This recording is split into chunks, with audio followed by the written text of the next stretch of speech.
Welcome, everybody, from New Hampshire and Rochester, New York, Augusta, Kentucky. I did not know Kentucky had an Augusta. I thought we were the ones who had an Augusta, and Georgia, too, I guess. Beaverton, Oregon. I have friends there. Pueblo, Colorado. A person who is one of your constituents, Chair. Um, Raleigh, North Carolina. We're waiting here for Facebook to come on. Manford, Oklahoma. Sheboygan, Wisconsin. My mother used to talk about Sheboygan, Wisconsin. And here is Facebook coming in from Olympia, Washington, and Houston, Texas, Elgin, Illinois, Papillon, Nebraska. That's kind of cool. Welcome and thank you for coming today. I'm very excited to have the opportunity to talk to Representative Teresa Ledger Fernández of New Mexico, who has the honor of being the Democrat who represents the largest rural district, which is a mouthful, but I think gives her a different perspective on a lot of the stuff we talk about here. She's also really interested in the economy and in the workplace. But why she is here today really is to talk about the Democratic Women's Caucus, because I don't know about you, but I've been really concerned about how much is happening to women under the Trump administration and how little attention it's getting. But in fact, people are paying attention, and one of them is on the screen in front of you. Thank you so much for being here, Representative Ledger Fernández. And can you tell us a little bit about yourself and how you got into this role? Yes. Hello, everybody across the country. I'll be in Raleigh sometime later in October because as chair of the Democratic Women's Caucus, we are showing up everywhere. So the Democratic Women's Caucus is made up of all 96, soon to be 97 when we swear in Adelita Grijalva. So all the Democratic women in the House. And together, we're fighting back against Trump and Republicans who are targeting women, and I'm looking forward to that conversation.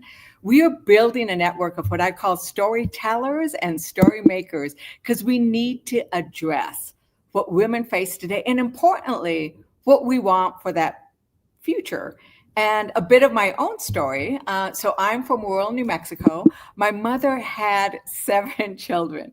She went back to school to get her education degree. And I remember her falling asleep on the typewriter, and she'd have those typewriter keys imprinted on her head. She went to mass every day that she could. But after 7 kids, she told the priest, I'm embracing birth control. My sister and I shared a bed in the hallway of our 1-bath rental. I loved that little house that had all 9 of us because it was full of people, but also full of a lot of love. My mom managed to actually build us a house because everybody needs a home of their own, right? My dad had gone away to earn the extra cash, but we got that house built. And she got that degree and then became a nationally recognized pioneer en bilingual education, porque nuestro idioma, cultura y herencia es parte de que somos como americanos. It is our identity as Americans when you're Latino and from rural northern New Mexico. But my mom's belief, that education and hard work was how you got ahead and how your family got ahead and the next generation got ahead. Let's face it, that is not working well. My parents believe that multicultural democracy was how our communities advanced, and we realized that American dream, Trump and the MAGA project is destroying all of that. So my story, so I was going to just point out that my story is just like the other 97 stories of the Democratic women. How is it like that? Well, because we each have this different story that we're bringing, but we have gone through everything, right? We have been on food stamps, have used Medicaid, used Medicare, come from families that are sometimes beautifully 2-parent families, but others where there's been domestic violence. We have been raped, suffered domestic abuse. We've had abortions. We've had children. We've used IVF. We are farmers, businesswomen, mechanics, doctors, lawyers. We are the spectrum of what the American woman is. And we actually believe that it's our job not to just represent our own constituents, but all women. And so we get together and we fight for legislation. We bring amendments. We come on programs like this. We show up in red districts. We do everything that we need to fight back against what Trump is doing. And we do it because we have this strength of the 97 of us when Adelita Grijalva is sworn in, which she will be when Johnson is no longer as afraid of her signing that petition as he is now. But we bring that strength of collaboration together. And I think that brings a huge power to our work, both pushing back against Trump's desire to push women's progress back decades, but we also have an agenda for the future that we're working on. Well, so you said a couple of really interesting things there. And one, of course, is multicultural democracy, which I hope we'll pick up again. But you also said something that is often not put in the same context as SNAP benefits or Medicaid or some of the programs that the United States has for helping people. And that is the idea of working hard to succeed. And that's, I think when we talk about democratic language, big D democratic language, people forget that that is the point of having those policies in place to help people get to a point where they are able to work hard and prosper. I think that's a really interesting combination there that you spoke of, and wish we heard more of it. Well, I mean, but that is our experience. And I think that's why we talk about it a lot, because that is the American promise, right? It's equality, Yes. prosperity, and happiness. And we can't forget that happiness part, but it comes from hard work. Right. And that's, I've been thinking a lot about that lately, is the degree to which the idea of hard work has fallen away from at least the MAGA definition of what it means to be an American, where, as long as you look like you can play the part, you get the part, even if you don't have any experience and are replacing people who do.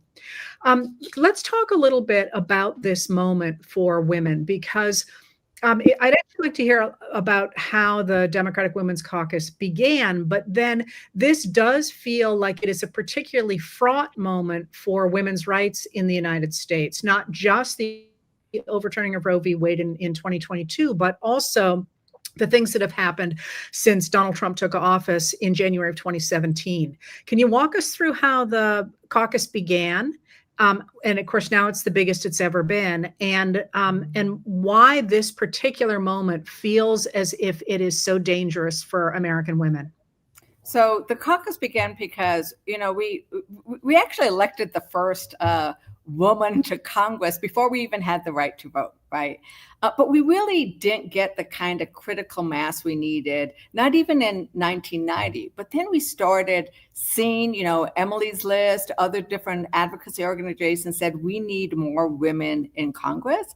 And we did. And I always, one of the things, if you indulge me, I love quoting John Adams when he was creating and thinking about what to do with the House of Representatives. He said that it should be a miniature, an exact portrait of the people at large. Now, the reality is women were not in the 1776 picture back then, right? We didn't get this critical mass that we have now, but we really fought hard until now. We do have that 97 women strong. That's 44% of the Democratic caucus. That means that our voices are now heard in the Democratic caucus, in every committee. We are in leadership. We hold top positions in committees. In contrast to Republicans, who actually lost women. We added 19 women. They actually lost some women on the Republican side. But Democrats, I think, women are now running. They're giving money. They're getting elected. And they are the grassroots organizers. They are the ones who are voting in higher numbers than men. And so it is a moment where I think there is a realization of the power of women. But you look at what Trump and the MAGA project is, it's intended to push us back. It's intended to say you lose reproductive health, but not just reproductive health care, all kinds of women health care. You lose the ability to serve in the military.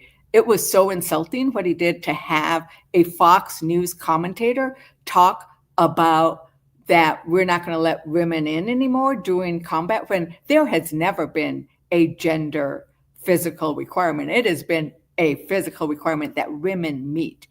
But all over the place, from the economic attacks on women to the health attacks on our healthcare, to their comments about that we should just stay home and take abuse when it's given to us. I mean, I feel, and I think my colleagues feel, there is a target on the back of women's progress by Trump and the MAGA project right now. And that's why it's so important that we work so hard. So that's a reference to a comment that J.D. Vance made during the 2024 campaign, in which he suggested that it was better for children, for people to stay in abusive relationships than it was for them to get out of them, which raised a lot of fury in a lot of places and is actually not borne out by any evidence either. But let me ask you this. I don't think you can miss the attacks on women's equality under this administration. Do you think, and I'm just playing here, because I think about this a lot, that it's because of exactly what you say, that women do organize, they do vote, and they do support a system like you were talking about, a government that works to make sure people have access to education and to safety and to clean streets and to all the things that that the MAGAs are trying to get rid of. Do you think they've sort of conflated women's equality with the kind of government they're trying to get rid of, so that by attacking women, you can attack that government? I do. I think women represent a double threat to, the backwards project that is 2025. Right? It is not just that they have an image for us that isn't consistent where women are at now in 2020, but that we also, in our voting record, could undermine them. And think about this. They passed a bill out of the House of Representatives that would have made it harder for women to vote, to register and vote, if you happen to have changed your name. So their attack on voting rights doesn't just go to minorities or poor people or Native Americans or people who live in rural areas. It actually goes to the women. I mean, they want to restrict our ability to vote.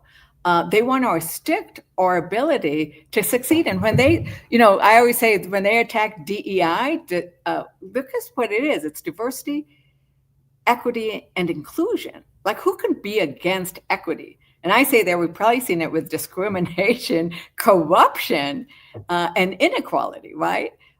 Because they are taking and attacking what women represent in terms of this forward march, that is the America's dream, that's the America's progress.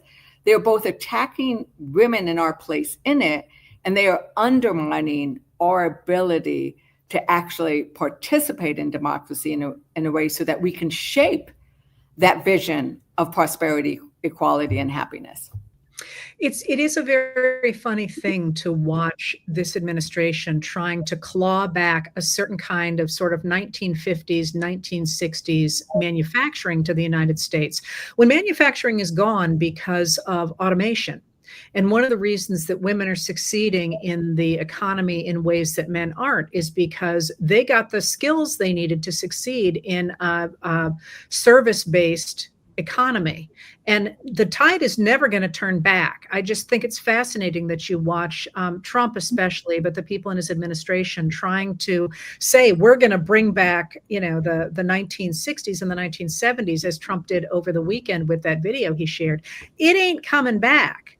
And that means that we need to figure out a way to move forward that includes all of us, especially women, I think, as they're being attacked here. Not only is that kind of manufacturing come back, it doesn't make sense to bring it back, right? Think about the progress that we have made over time from the shirtwaist factory, where women toiled in abject conditions, right? Women were part of the labor movement to say we should not have child labor. We should not have these kinds of conditions. Instead, we should participate in innovation, right? We should participate in science research. We should participate in a new economy. We should participate in the green energy that is available around us. I represent New Mexico, that largest rural district held by a Democrat. It's also a district that has oil and gas and renewable energy, that has a national lab and the possibility of what I call an enchanted innovation economy. That's where we should be looking. And that's where Democrats said we should invest in that new technology. We should invest in research and science and renewable energy and the new frontiers where we could play a leading role. What's very scary is how Trump is actually taking us back in that as well. He is disinvesting and defunding research and science, which is how America has grown in the past. But we've always been at the forefront. He is actually pushing us back in that area as well, which I think is very problematic for our standing in the world, but also our ability of women who have actually taken advantage. And we are now showing up in medical degrees. We are trying to catch up in the tech and the STEM as well. And Trump is actually attacking the programs that help women catch up in the STEM trades as well, trades and innovation as well. I love this stuff. I feel like we don't talk enough about it. This is actually the subject of my new book, because I feel like we need so much more attention paid to this. But tell me, how does the Democratic Women's Caucus fit into this? What are you all up to try and push back against what the administration is doing and to move forward? So look at some of the things that have recently happened. That bad billionaires bill, as we started calling it, the big ugly bill. That had such a target on women, right? Because 40% of the births in this country are funded by Medicaid. Women were at the forefront of pushing back on that. We sponsored more than half of the amendments, which would have brought some sanity back, right? To make sure that we could have access to reproductive health care, that we weren't harming veterans, that we were making sure that nutrition goes. So we are in the fight in terms of like amendments. We have our own legislation. We have a policy agenda. It's called the Better Future Agenda, where we are saying, listen, we should have equal pay. We should have full access to reproductive health care everywhere. We should have childcare, because women are dropping out of the workforce. At about 330,000 women dropped out of the workforce. Well, the Democratic Women's Caucus called attention to this. We made sure that the public hears about this, so that maybe we can start addressing that problem. So we identify issues, we write letters, we take positions, we hold hearings. We work with grassroots organizers from, Moms Rising to Red, Wine and Blue. So we get involved both in crafting legislation and crafting the pushback to the Trumpian legislation, in grassroots activity, and showing up on programs like this, right? Because the world needs to know what's happening.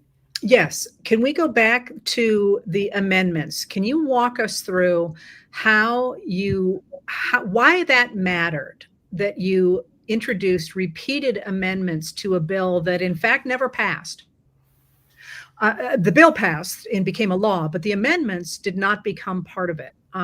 Why does that matter? I think a lot of people missed how much the Democrats did over that, what is now known as the OBBBA, or the Budget Reconciliation Bill. So I sit on the Rules Committee. I'm one of 4 Democrats that sits on something called the Rules Committee. And there are 9 Republicans. Now, 9-4, we're never going to win the vote. But what our job is to win the debate. And they brought up that bill at 1:00 in the morning, and we were ready for them. And we kept them in the committee so that we could point out to the American people what that bill actually did and how it was going to impact them. I stayed up for 48 hours straight fighting that bill. And I didn't even do that in college, right? But it was very important, because we were able to, through amendment after amendment, raise the issue of what was this bill doing to people, and whether it was what it was doing to veterans, how it was kicking them out of some of the nutrition programs, how it was impacting women and their research, how it was impacting cancer research and pediatric care research. Like, we wanted the American people to know what was happening in that bill. And by keeping us at the table for all of, for 2 nights overnight, I think that people did start hearing about it. And so then you started seeing what was the public reaction to the bill, and it is negative. I mean, it is a political liability for them, so much so that Trump wants to rename it. But, right? But the only way you get that is if the public hears what it's about. And you saw coverage, you saw a lot of coverage on that bill, not just from C-SPAN. When people tell me, I watched you on Rules, like, what are you doing watching Rules? But Rules is where it's happening, because it is where the Democrats are putting forth our vision of what should be in legislation and why it's bad. And that's why we did that, so that people could know what is the alternative vision of what Democrats are proposing. And what will happen if that bill is 15 million. We brought out in the Rules Committee the fact that not only is this a cut to Medicaid and to nutrition programs, it is a cut to Medicare, which is supposed to be protected. Almost $500 billion cut to Medicare. That came out in the Rules Committee. So in addition to delaying so that people could hear things, you also delayed so the big votes took place during daylight, when people were paying attention, instead of in the middle of the night. And that was heroic. I have to say, you all looked pretty spent by the time you got to that. But can you explain to people, and then I want to get back to the Democratic Women's Caucus, can you explain to people how there are cuts in Medicare? Because what that bill did was it cut Medicaid, and they insisted it was only waste, fraud, and abuse, although the Nonpartisan Congressional Budget Office says that is in fact not the case at all. And so does KFF, which is an organization that takes a look at medical spending and polls on medical issues. But in fact, there is something in that bill that is going to result, at least according to the CBO, the Congressional Budget Office, a nonpartisan group, that will cut Medicare as well. Can you explain that? So what that bill does, because it does these cuts to important programs that hardworking Americans rely on in terms of healthcare and nutrition and education, big education cuts. But at the same time, it grants these huge tax breaks to millionaires and billionaires. And those tax breaks lead to deficits. And those deficits are so large that they trigger cuts to Medicare. And so that was the key thing, is that they every time we get a report on it, the deficit gets higher and higher. And another little point, deficits always grow under Republican presidents, and they actually come down during Democrat presidencies, right? So this is one where they say we're doing this because we need to have our fiscal house in order, but their actions increase the deficit, and it increased it so much that it triggers a cut to Medicare. And they are not fixing that. They could fix that by rolling back those tax credits, because you cannot cut. There is not enough fat. They are cutting muscle. They are cutting programs that working families, that middle-class families rely on. You'd have to eliminate the entire government to be able to get that back. The trick is cut those, eliminate some of those tax breaks that the billionaires and millionaires got that are permanent. That's the other reason why this is a problem, is those tax cuts are now permanent. Any small little crumbs they gave to workers or tipped workers or anybody else are temporary, but those tax cuts for the billionaires are permanent. And the Democratic Women's Caucus, we are in that fight. So yes, this is what we are doing. We are raising these issues because, once again, who is most impacted? Women are the ones who would be most impacted by the cuts to Medicare, because we live longer and we rely on that. Women are impacted by the cuts to Medicaid because not only are we the ones who are in nursing homes, but if our grandparents get kicked out of the nursing home because they lose their Medicaid, because even though you might have Medicare, you're relying on Medicaid for the nursing home, it's the women who take over the care responsibilities, and we are already crushed. Young women who are in their 20s and 30s, they don't see a way out for themselves. That hard work that my mom worked on, it's not available to them anymore because they are caring for their elderly, they're caring for their children, they don't have elder care, we don't have child care, and then we can get into the immigration stuff. But all of these are women's issues because it falls hardest on women. So I want to ask you a couple of things before you go. One is about the storytellers you talked about, and the other is how people who care about the issues you're raising can get involved and what they should do. So let's start with the storytellers. What was that all about? So I think that we failed in the last election to make sure that we told the stories of what Trump was proposing, because he's carrying forward the 2025 proposal, right? And we failed to tell enough of the stories of what that really meant and to tell the stories of what we were doing. And so that's why I call it guerrilla storytelling. We are both capturing all the stories from across the country to tell the stories of like what's going to happen with Jen in my district, where her ACA premiums will go from $607 to $2,600 if we don't win this battle, right? And that those are stories, because we see these numbers, 15 million people get cut off, 8,000 people will die if we don't get this ACA problem fixed. But one of those 8,000 people is somebody in my district who lost the health care, died because they couldn't get the inhaler, a $10 inhaler, died gasping for their breath. And so these stories that tug at, I think, our heartstrings, but also illustrate what happens with these policies, I think are important to be told. So that's the guerrilla storytelling piece. So that's part of what we're doing. But the other thing, who are those storytellers? Is that something that ordinary people should be putting on videos on social media, or is this something that the lawmakers are doing? Who are the storytellers, and who is the audience? Everybody who is listening right now are potential storytellers. Like, because these stories, you live these stories the same way, I could tell the story of being a breast cancer survivor, of almost dying during pregnancy, of being raped, all those things. We need to hear from you. And so almost every Democratic Women's Caucus member, and go to our website, the Democratic Women's Caucus website, we collect those stories because they inform our policy. They lead the legislation. Like, when you tell us your story, it changes what we do. And you need to know that you have that power.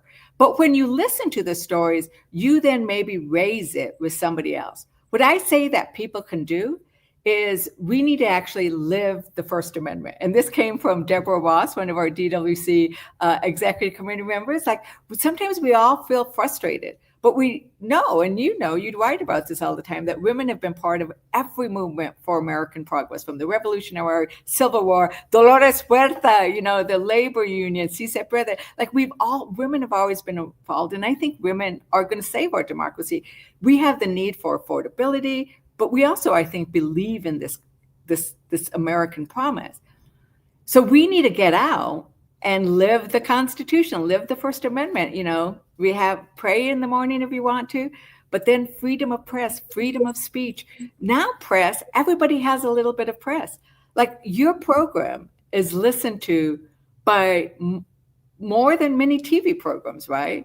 And read by more than many newspapers. This is the freedom of the press.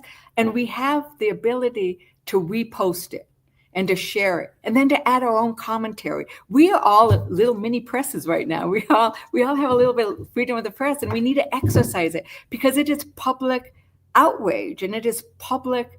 The public still has the power. Like, we have had wins in the Democratic caucus where we have raised issues about cuts to women's research where they have had to back off. Listen, Susan Collins didn't vote for the big bad bill that they want to change now, right, the name, but she voted for this budget. She voted against healthcare now. But people need to contact her. You have the freedom to address First Amendment. You can address your government, show up in peaceful ways, in protest. And I need to tell you, when I show up to every rally I can. I go out to those Republican town halls and districts, and there is joy in that belonging together that we have when we show up together. And I think that that's what we do, is we live the Constitution. and we show up and we act up in good ways. You said something really important there that I want to amplify, and that is that women will save this moment and save American democracy in this moment.